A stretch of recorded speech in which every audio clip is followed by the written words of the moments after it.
চলতি মাসের শেষের দিকে আসছে ঘূর্ণিঝড় রেমাল। আশঙ্কা করা হচ্ছে আইলা এবং আসফানের মতো ক্ষতি হতে পারে রেমালে। রেমাল নিয়ে পূর্বাভাস দিচ্ছে ভারতের দিল্লির আবহাওয়া দপ্তর মৌসুম ভবন। তারা বলছে 25 মের পর যে কোনো সময় আছড়ে পড়তে পারে ঘূর্ণিঝড়টি। আঘাত হানতে পারে ভারতের পশ্চিমবঙ্গ এবং বাংলাদেশে। ঘূর্ণিঝড় রেমালের নামকরণ করেছে ওমান। আরবিতে এর অর্থ বালি। এই নামে ফিলিস্তিনের গাজা থেকে 1.7 কিলোমিটার দূরে একটি শহরও রয়েছে। দিল্লির মৌসুম ভবন বলছে বঙ্গোপসাগরে ঘূর্ণিঝড় সৃষ্টির কার্যক্রম তৈরি হতে পারে আগামী সপ্তাহে, যা আরও শক্তিশালী হয়ে উঠতে পারে।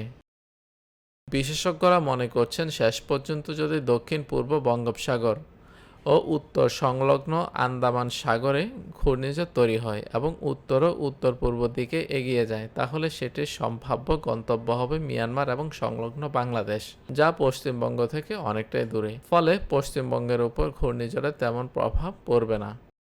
নিউজ ডেস্ক, চট্টগ্রাম সারাদিন।